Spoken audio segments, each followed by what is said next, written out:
This is the Russian Dynamite, Masha Slamovich. Becca here. This is not America's Sweetheart, Davian. It's Billy Starks. And the super fly guy, Trayvon Jordan. This is the fly side flyer, Jalen Brandon.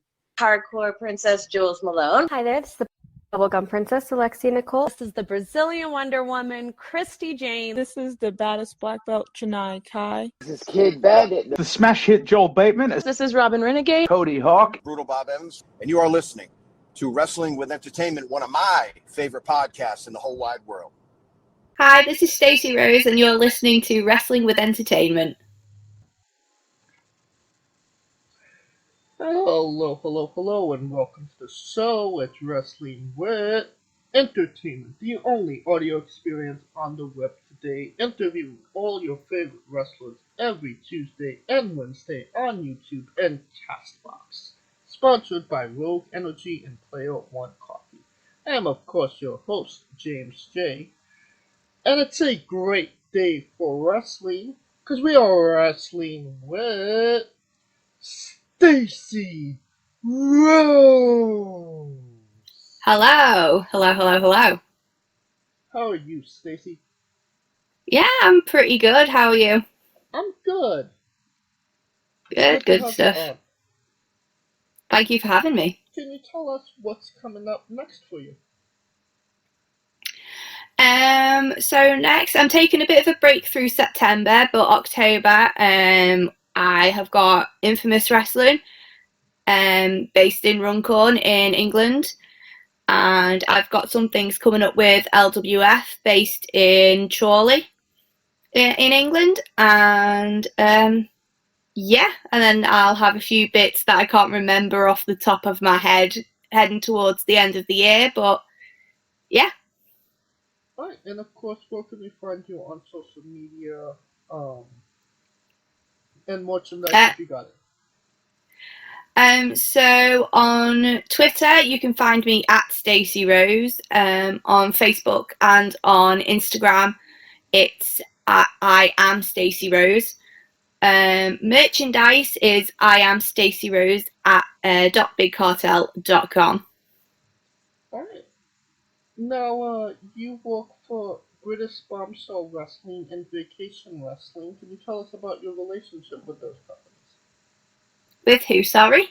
With Bombshell Wrestling, British Bombshell Wrestling and Vacation Wrestling. Ah, yes, British Bombshells. So I am the current British Bombshells champion. At the moment, we are working with Unstoppable British Wrestling. They're based in Burnley, in the north of England. But we, we may end up running a British Bombshells show, all-female show at some point. You never know. It's happened before, so it's worth keeping an eye out if the fans of women's wrestling, keeping an eye out to see whether they announce anything in the future. Alright. And Vacation Wrestling? Vacation Wrestling, was that? Oh, did I misinterpret one of them? Very possibly. I'll give you a rundown of who I've worked for. So I've worked for the British Bombshells matches that I've had have been through Unstoppable British Wrestling. Yes. I also worked for Infamous Wrestling, the LWF. I've recently debuted for PCW, and I've worked with the Kingdom of Wrestling. Okay, and this year I also debuted for Worldwide Wrestling League. Right, that's odd. That was just miscommunication on my part. Yeah. I apologize.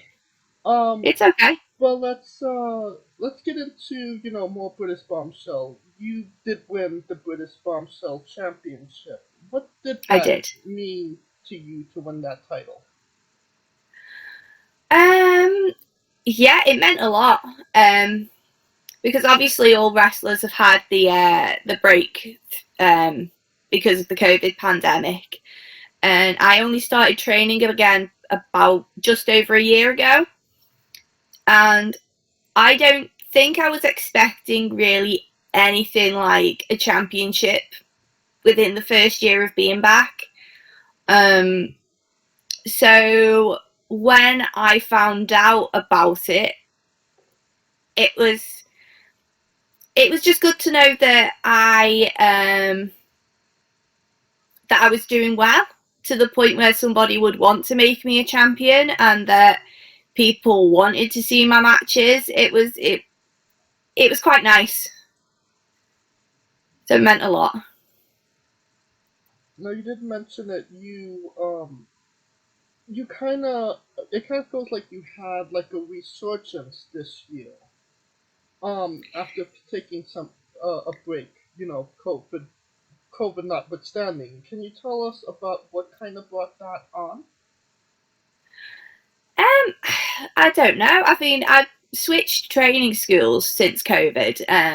I started training with Future Shock, based out of Manchester, and I don't know. It's really hard to describe because it's all just kind of happened so quickly. Like, I don't think I was quite expecting to become quite as busy as I have been, to be honest. But yeah, I really do feel like I've had quite the resurgence this year, and it's been great. It's, being booked and busy. It's been great. Oh, it seems from not being in the UK, obviously, it does feel like the UK's had its fair share of issues in the last 4 years, with the speaking out movement, COVID, a few other moments that kind of rocked UK wrestling. It's been a while since I've done an interview from UK, so what's kind of the state of UK wrestling right now, post-COVID? I think it's pretty good. I mean, I think we were all a bit worried sort of post-COVID, post-speaking out, what we would be returning to. Because obviously a lot of big names or big British indie names were sort of named in speaking out, and even there was guys in NXT UK who were named. So it was a little bit like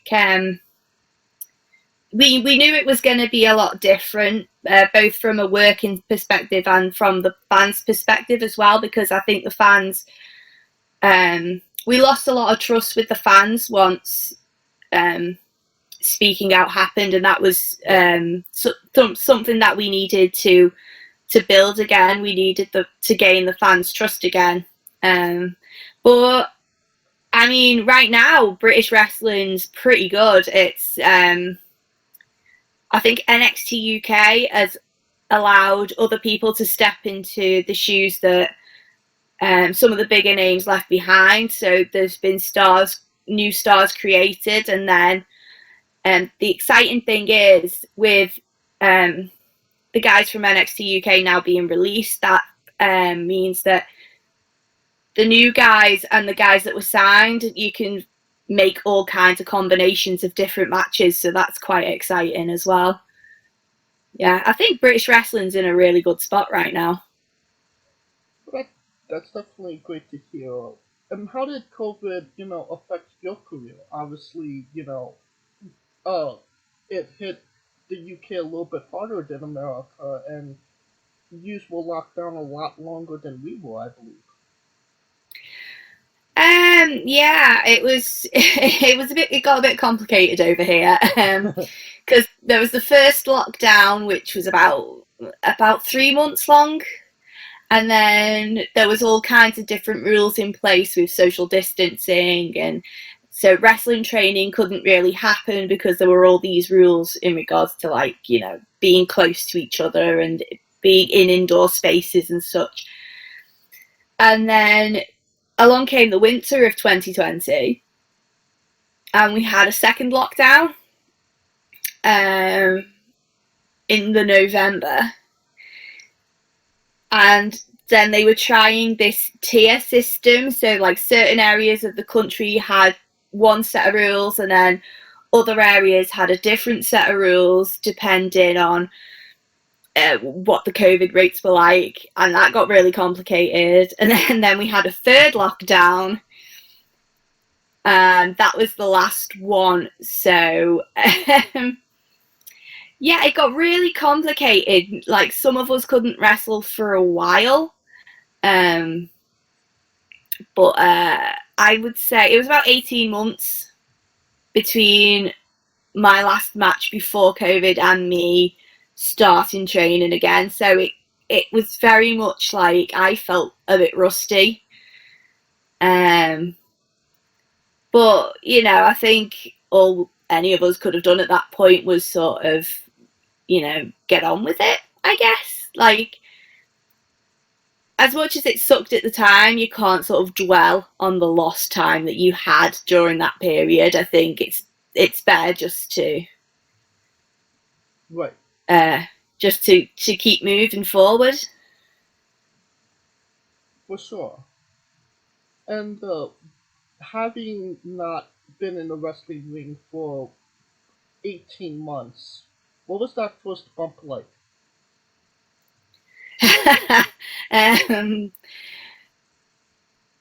Do you know what? It was you could tell. I could tell that it had been a while since I'd bumped. I noticed it. But yeah, it's just a case of it was just a case of working off the rust, and you know, the first few bumps were a bit rough, but then you kind of it's kind of like riding a bike. Once you know how to ride a bike, you never really forget. You know what I mean? Yeah. No, I do get that.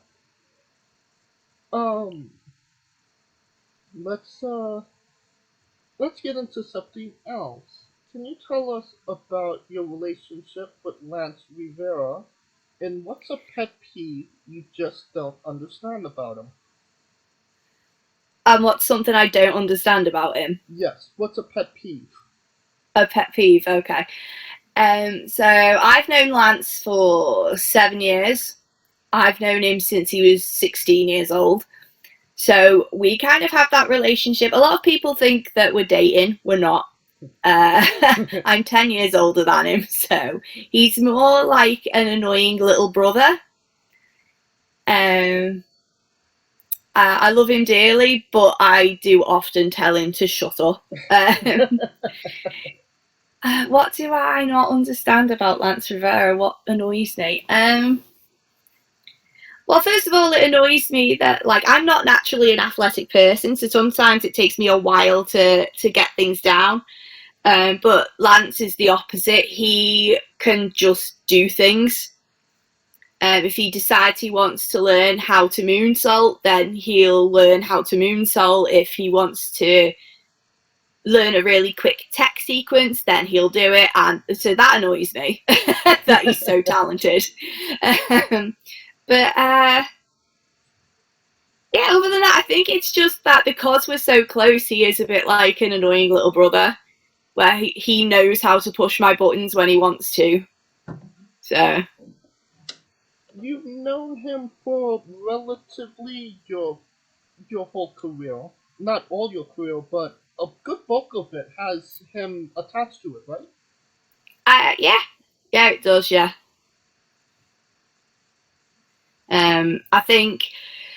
I originally started training in 2007, but a lot of my early career was I was taking a lot of time off, sorting out various sort of issues with like mental health and things like that.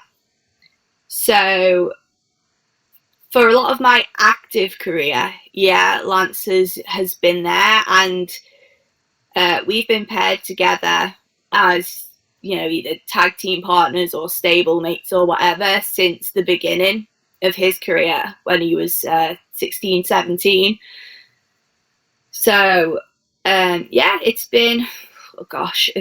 probably been about 6 years since he very first debuted. So we've practically worked together that entire time, that entire 6 years. That's incredible. Yeah, yeah. That I have. It's incredible that I've not killed him yet. Sounds like there's more than a couple pet peeves you have about him. No. Like I say, we are close. We are we have a very brotherly, sisterly bond. Alright. Now you was a manager for a good part of your career. Yeah. What did you learn outside of the ring that helped you inside the ring when you started to actually wrestle? I think the great thing about managing, as much as you've got to still be aware of your audience and that you are a character and you've got to play your part, but you also have the closest seat to the ring, so you can watch everything that's going on, and you can pick up on stuff just by watching it. It still takes practice to execute things, but being that close, you can sort of, because you have to be watching the match for cues and reactions and things anyway. So being able to watch wrestling that closely and learning the psychology of it really helped, I think. Yeah, because you're not. It's difficult because you're not technically in the match, but you also have to let people be aware that you are on the outside, and if you're a heel manager, that danger is looming, so to Yeah, speak. absolutely. Yeah, that's right. But at the same time, as a manager, you can't overdo it because you don't necessarily want to take away from what's happening in the ring. Exactly. Yeah. Like that. You have to find that ratio of what's the appropriate amount. Yeah, it's kind of like, the wrestlers are like the main dish, and then the manager's like the side dressing. I've never heard that before, but I love it. Yeah, I've literally just come up with it right now, but you know what? It makes a lot of sense. It makes a lot of sense. It does. Like, I've never thought of it that way, but I'm really digging that. Yeah, thank you. Alright. Can you tell us about Savannah? Oh, you really have been doing a deep dive, haven't you? Jeez, okay. So, when I first started out at the promotion that I started out at, I've always wanted to be Stacey Rose. I chose the name when I was in my teens, and that's just who I feel I am. But when I got to my first promotion that I worked for, there was already a Stacey there, which was really annoying because her real name was Stephanie. So, so because there was only four of us girls, it was like, right, we can't have two Staceys. So my brother enjoys writing stories and such, and he had just he'd literally just give me a bit to read to get my opinion on it, and one of the characters was called Savannah, and I was like, oh, I really like that name. So when I got told that I couldn't be Stacey, I thought, well, I'll be Savannah then. And she was it took me a lot of time to sort of figure out who Savannah was, because I almost felt like the change of name kind of changed. Not that I had an idea of who Stacey Rose as a character was back then, but she she was more. I was paired with the tag team called the A-List, and their whole thing was that they were sort of superstars. So Savannah was more kind of a lot more polished than Stacey Rose is, I suppose. A lot more feminine. Not that Stacey Rose isn't feminine, but I'm describing this really badly. Yeah, God, that was so long ago. But yeah, that was why I was called Savannah, and that character was a lot more polished than what you see at the minute. Well, you said that you wanted to be Stacey Rose before even before you got into wrestling, what made you pick that name, if I may ask? Yes, so, gosh, everybody assumes that Rose is my real life middle name. It's not. So, Stacey Rose literally came from the band Guns N' Roses. I was a massive Guns N' Roses mark. And so, as was one of my mates, Danny, and she was into wrestling as well at the time, and she was talking about coming to training and such, like before, we were going to do it together, that kind of thing. And at the time, I don't even know if she knows this or if I just made it up in my head, but at the time, she was going to be Danny Rose and I was going to be Stacey Gunn, as in Guns N' Roses. But then when she didn't start training, I was like, oh, well, I'll be Stacey Rose because that just sounds so much better than Stacey Gunn. And then I was like, in my head, it was like, that's a bit too close to Billy Gunn if I'm going to do it on my own. So, Stacey, that's how Stacey Rose came to be. I was just a massive mark for Guns N' Roses. That's it. Was there ever the consideration for the other Stacey to be Stacey Rose and you be Savannah Gunn? No. She was already Stacey K. Her in-ring name was, and that's what she was when I started. So, and she had a completely different gimmick anyway. Her gimmick was this kind of bubbly, happy-go-lucky baby face, whereas I came in as this sort of before I was paired with the A-list, I was brought in as this sort of moody goth heel. So as wrestlers, Stacey K and Savannah were just like completely different, and I don't think there was really with there only being 4 girls on the roster at the time, I don't think there was much scope for like an official tag team. Yeah. Well, I think that's a good segue into our next segment, Kaliko's Colossal Question. Not featuring Kaliko this week. They're making a movie about you. Every movie has a soundtrack. What would be the first 3 songs on the Stacey Rose wrestling soundtrack up to this point? Oh, the first 3. Well, I think that I Hate Myself for Loving You by Joan Jett. Well, that's my entrance theme.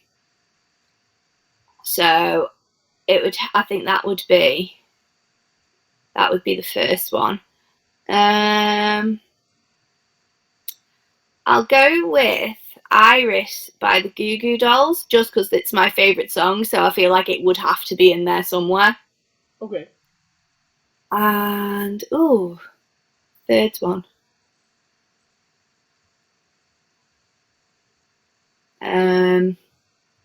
This is tough. I'm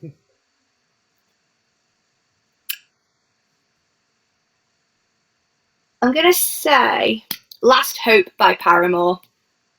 Just because Paramore are my favourite band, and that's quite an uplifting song. So we'll go with that one. I'm a little surprised. No Guns N' Roses in there. No Guns N' Roses, weirdly enough. Do you lock it in? Say that again? Do you lock it in?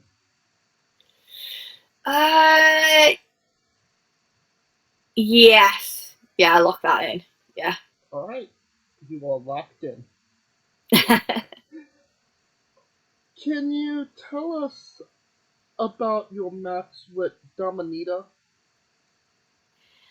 Yeah. Yeah, Dominita, I mean, I'm 5'9", so I'm usually the tallest one in the ring. But obviously Dominita herself is a big lady, so she's not quite as easy to knock down. But yeah, no, Dominita, I don't know if she'll like me saying this, but she is a sweetheart behind the scenes. And yeah, she was really easy to work with, really easy to plan with. Yeah, I really enjoyed my match with Dominita. I think Matt Fox got involved a little bit as well. So it's nice to... I think the nicest part was with that match is like the audience were really easy to sort of get on side. And I feel like if you've got the audience on side, the rest just sort of is really easy. Oh, for sure. And I mean, how you won the match was very memorable as well.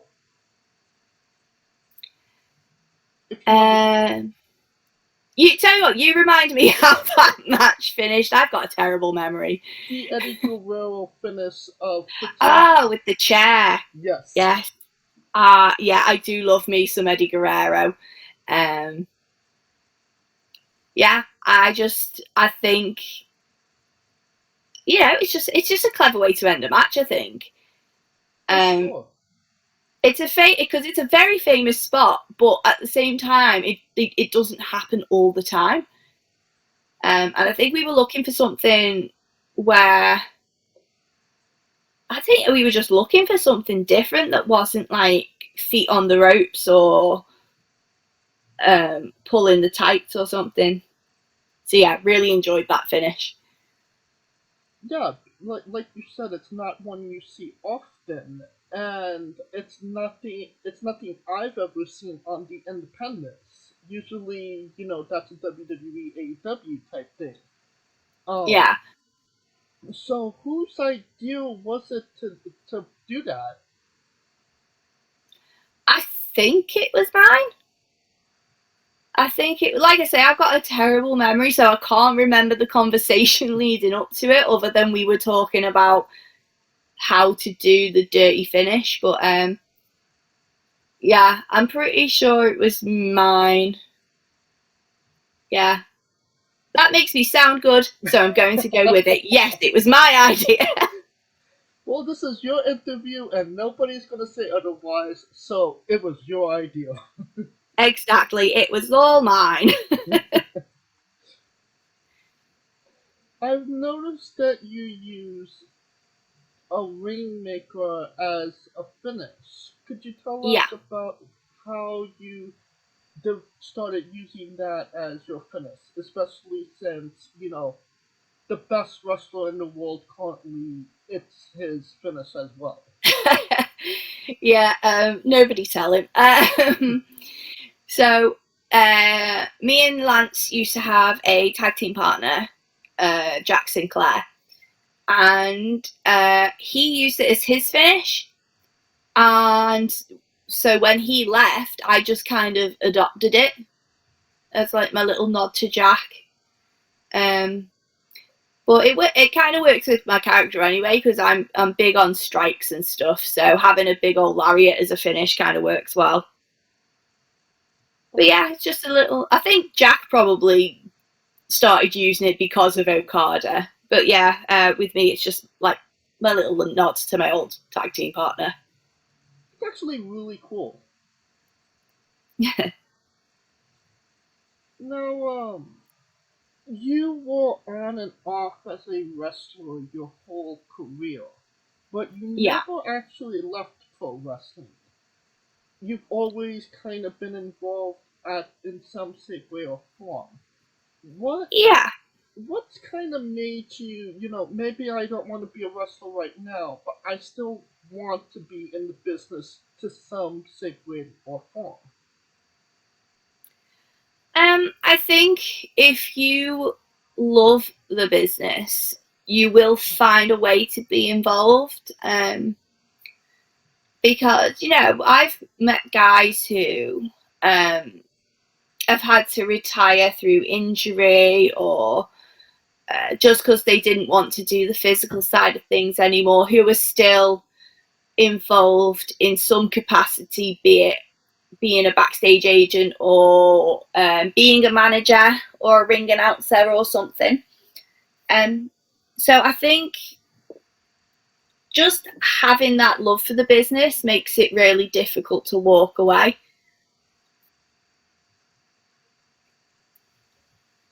Okay.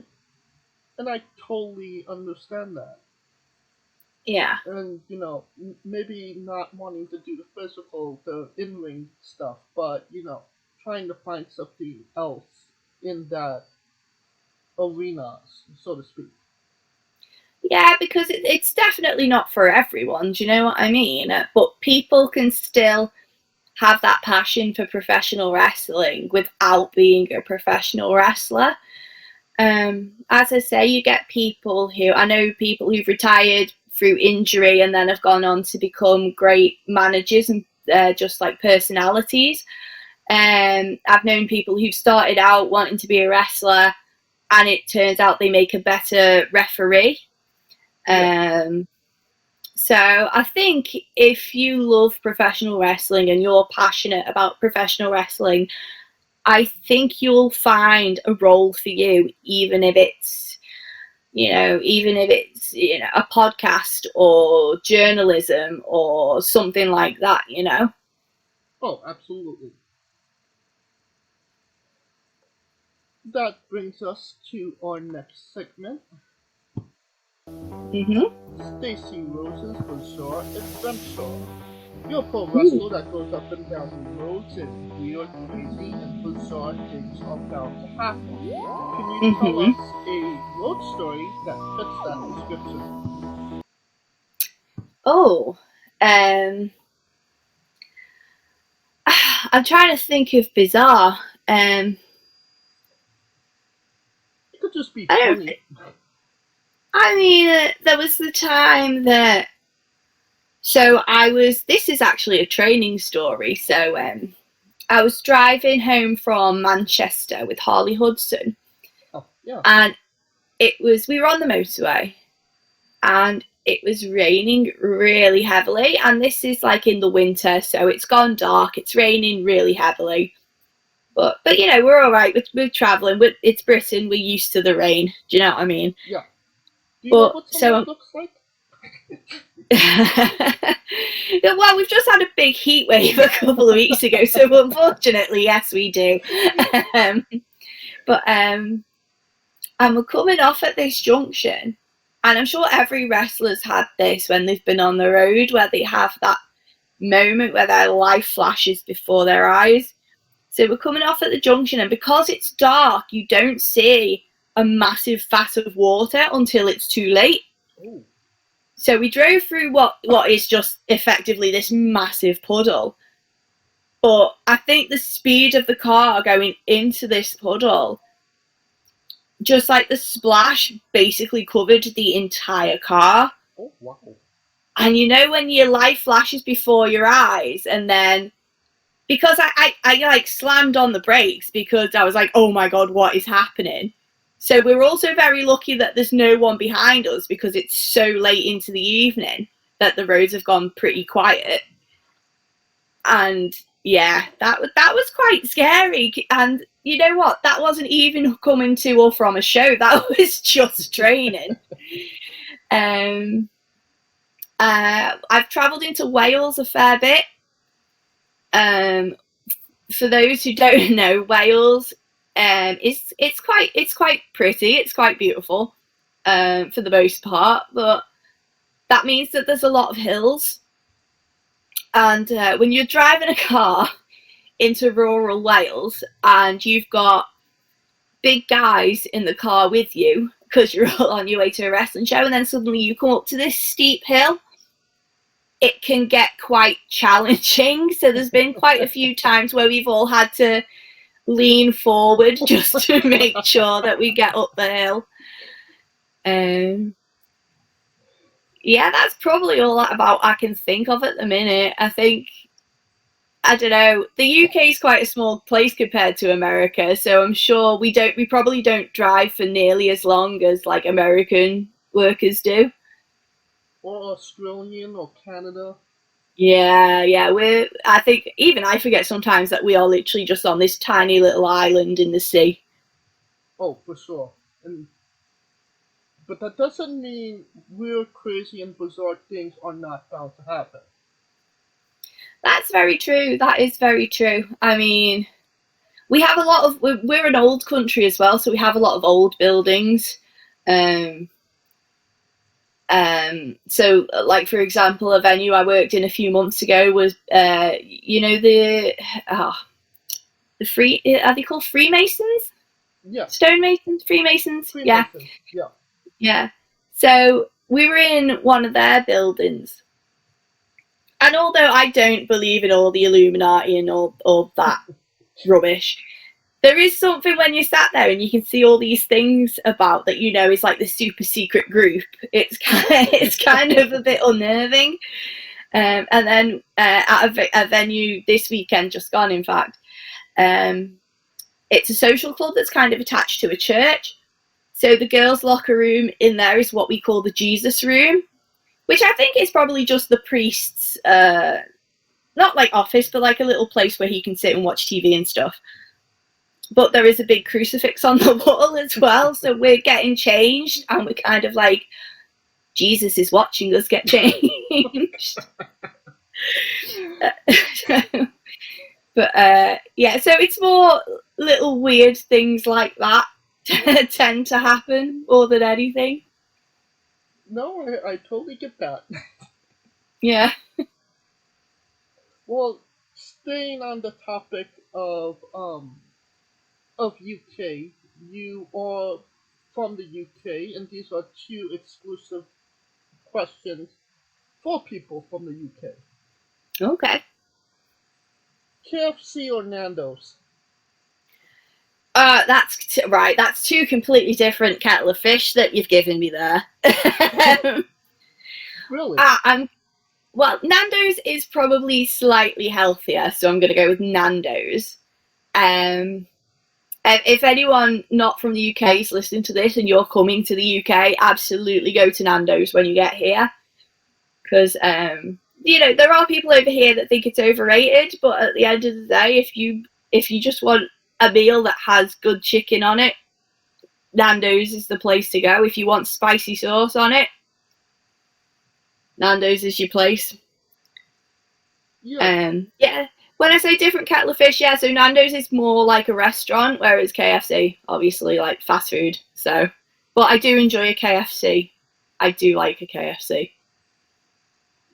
Everybody likes a KFC. Not Lance Revera. Lance Revera hates KFC. Really? Yeah, absolutely. If you have him on this podcast, ask him about KFC. He hates it. Okay, I'm just really curious now. Why does he hate KFC? It confused me as well, pal. Don't worry. Okay, note to self: get Lance on the show. Get Lance on the show and ask him to explain himself. Yes. And did Patrick Stewart deserve to get knighted? Absolutely. Patrick Stewart's a national treasure. He absolutely deserves to get knighted. Alright. Is there an argument for Patrick Stewart not getting knighted? There are some people that just say, you know, oh, he got, the Queen wanted to laugh, so she knighted the guy through Star Trek. See, that's just uneducated people, because Patrick Stewart, yes, most famous for Star Trek, but an absolutely brilliant actor, and he's done a lot of Shakespeare work, so... Yeah, and of course X-Men. Oh, obviously, yeah, he's Professor X in X-Men, of course. So right there, sister, is deserving to be knighted. Absolutely, yeah, of course. Of course. Alright. You know all the words to Super Bass by Nicki Minaj. I know most of them, yeah. It was just, I don't know, I was, you know, it was just one of those songs that sort of gets stuck in your head, really, I suppose. Yeah. But again, trying to deflect attention. Lance Revera knows all the words to, I think, all the John Cena album. So, Oh, that's interesting. But yeah. I think you know what I'm gonna ask now. I'm absolutely not singing Super Bass for you. Absolutely not. There's a reason that I am not a singer or a rapper, so that one will have to stay car-fabed, I'm afraid. Now you're just not making me believe that you know the words to Super Bass. Yeah, it's gonna stay that way. People can wonder for the rest of time, does Stacey Rose really know all the words to Super Bass? It'll be like, I don't know, I can't think of another question off the top of my head that people often, what came first, the chicken or the egg? Nobody knows. Can Stacey really rap all the Super Bass? Who knows? It's a mystery.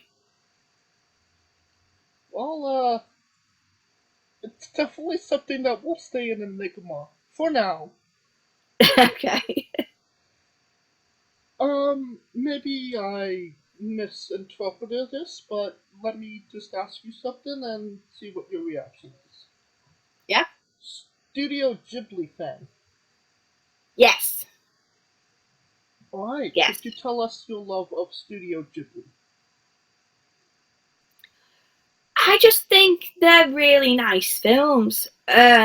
Even the ones that are a bit more sort of sad and tragic, there's something about them that I find really sort of calming, I guess. But they're sort of easy to watch, and the animations. I mean, I like Japanese animation anyway, but I don't know, there's just something about them that I'm really drawn to. I think the stories aren't overly dramatic, really, when you compare them with, say, Disney or something. Very true. Yeah, I think they're just nice films. That's all I can really say about them. I just really enjoy them. No, I totally get what you mean. Just being an anime fan myself, I kind of prefer the long format of, a TV series that goes like 60 episodes. But, I can appreciate them, an hour and a half, 2 hour storytelling with those movies. Because usually they're told very well. Yeah. So which is your favorite Studio Ghibli movie? Ooh. Probably Princess Mononoke. Because I mean, first of all, badass female warrior. Second of all, I think the whole telling the story about the earth and stuff is quite important in this day and age, and I think if we can tell it in a way that's not too how sometimes sort of adverts about climate change and stuff can be very sort of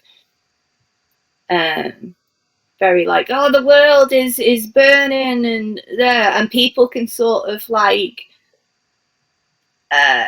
turn away from that if you're being a bit preachy. Right. But I think telling that sort of story in like a film is a good way. I think especially with children as well, it's a good way of getting them to sort of start paying attention again without it coming across too sort of like school trying to teach you a lesson, if that makes any sense. But again, it's also beautifully animated, and I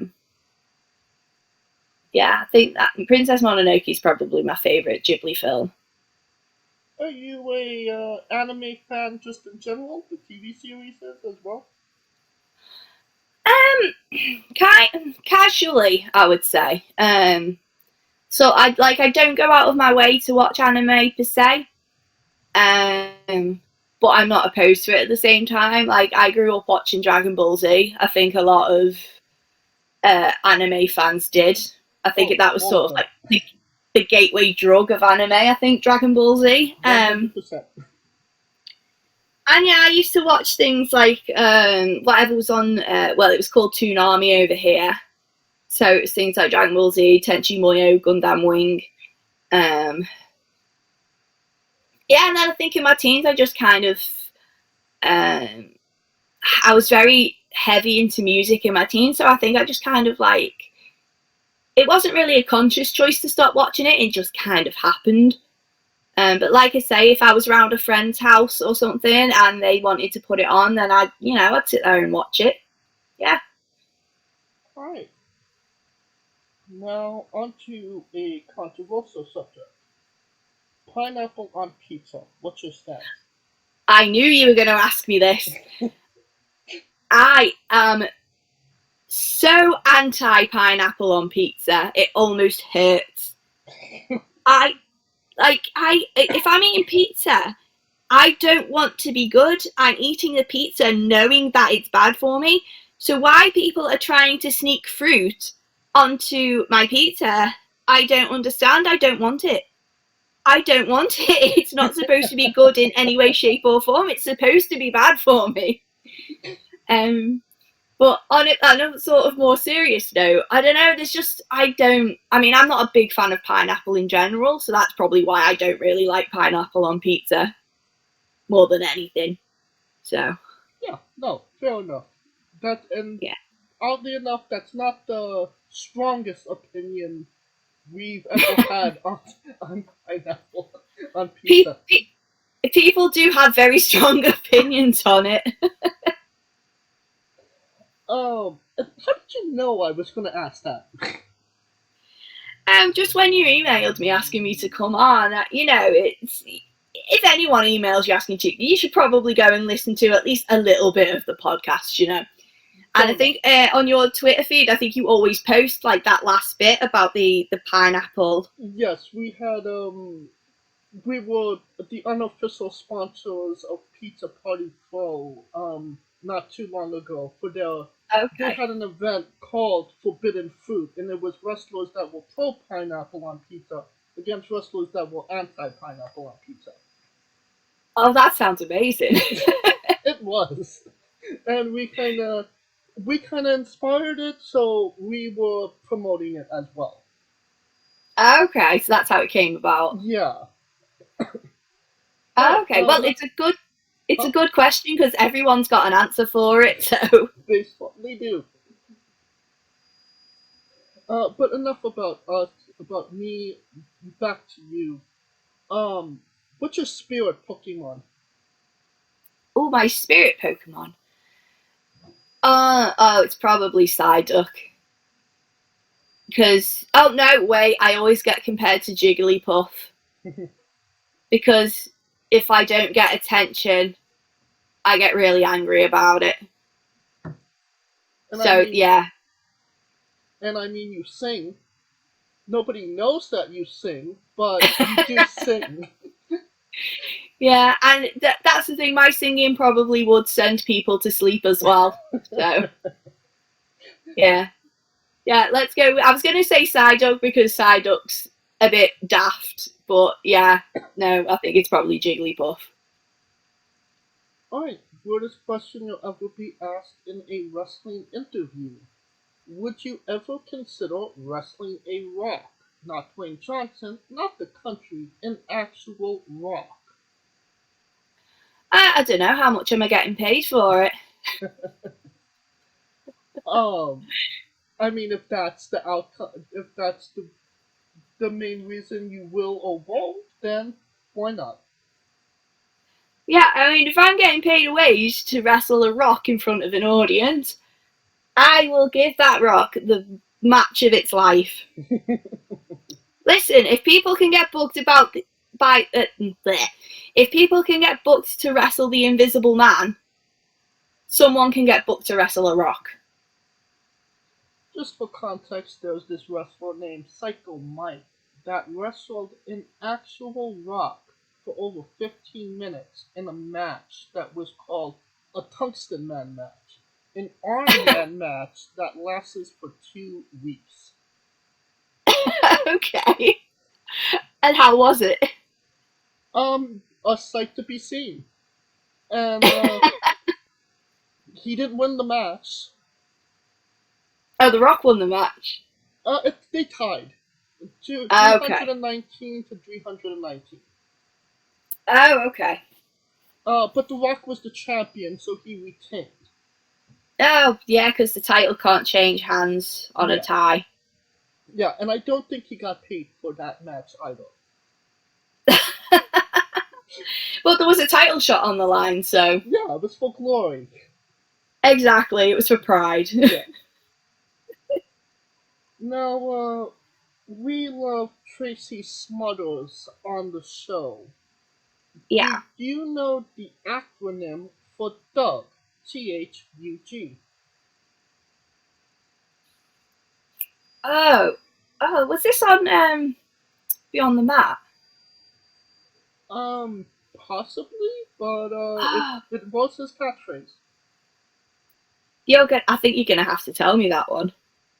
T is for terrible, H is for hell, U is for ugly, and G is for jail, cause a thug can't spell. Yeah, that's the one. Yeah, I did know that. Yeah. Just Yeah. like, Super Bass. Yeah. I'm not letting it go. But on a more serious note, where do you see yourself in 5 years? Do you know what? I'm not really sure because I think, there's places where I'd like to see myself, but I think if the past 2-3 years have taught us anything, is that anything can sort of knock you off balance. But I'd like to work for more promotions. I'd like to debut for more promotions, obviously within the UK. Going abroad would also be a goal of mine. I'd like to have wrestled abroad within the next 5 years, be it the States, Canada, Europe, Japan. Yes, so I think in terms of promotions, I think in the UK, TNT, Progress Wrestling, Pro Wrestling Eve are all sort of bucket list promotions that I'd like to work for. Japan's a bucket list place that I'd like to go. I mean, the obvious choice there is Stardom, but I think just anywhere in Japan would be cool. Marvelous. Yeah, if I can get over to the States as well, then that'd be pretty sick. I don't know, 5 years, I think I'd at least like to have done maybe an AEW dark match. Ooh. I think that would be pretty sweet. I mean, they're bound to come over here at some point, so... If they're not going out of business later this year. I doubt it. I doubt it. Well, maybe not this year, but it doesn't seem like it's good for them at the moment. I don't know, man. I think you've got to be careful what you read on the sheets and stuff. Do you know what I mean? And Right. yeah, in this day and age, it wouldn't surprise me if like AEW and WWE leaked things on purpose just to get people like talking about them and interested and stuff. I mean, Well, who knows? I mean, if Vince McMahon retired, then anything's possible at this point. Oh yeah, absolutely. I mean, who saw that coming at the beginning of the year? Oh, absolutely nobody. Yeah. So it's one of them. It's like, who knows? Who knows? For sure. What is a match people should go out of their way to see that best shows off what Stacey Rose is all about? One of my favourite matches this year that is available on YouTube was against Helana Reza. Back in February for Worldwide Wrestling League, or W3L as it probably is on YouTube. I think the match with Dominita is online for Unstoppable Wrestling. What else? I'd say start with those two. I think if you start searching my name, other matches will probably come up. Watch them all. Watch them all. Well, I can't put all of the matches, but I will put those 2 matches in the description of the video below, both on YouTube and Castbox, for anybody that wants to see them after they listen to this, if they haven't already. Oh, thank you very much. And since we are nearing the conclusion of this interview, we are wrestling with the 8 questions of doom. Oh gosh, okay. This is our speed round, our bonus round, the round where we see who you really are. Are you ready, Stacey? As ready as I'll ever be, I guess. Excluding yourself, greatest wrestler of all time. Owen Hart. Worst wrestler. Sable. Your main eventing WrestleMania for the World Championship. Who was your opponent? Randy Orton. Good one. If you could come out to anyone's entrance music, past or present, who would it be? Oh gosh, Bret Hart. Yeah, that's pretty underrated. Yeah, I love Bret Hart's entrance music. His 90s entrance music, that is. Yeah. Finish the sentence. Kayfabe is... Dead. Squash. Fruit or vegetable? Squash is a drink over here. Oh, okay, I was not expecting that. Squash is a drink. Yeah, so it's squash over here is like juice that you have to put water in to dilute it. Do you not have the fruit squash? I think we do. It would not surprise me if we call it something completely different over here. I will have to research that. But I will accept a drink as the answer. Thank you. New Japan wrestler Taichi, his ring gear gets smaller every year, revealing more of himself to the world. My question, what is the appropriate trunks to butt cheek ratio for ring gear? Oh, I think as long as it's sort of, I think I kind of like the old school sort of high-waisted trunks.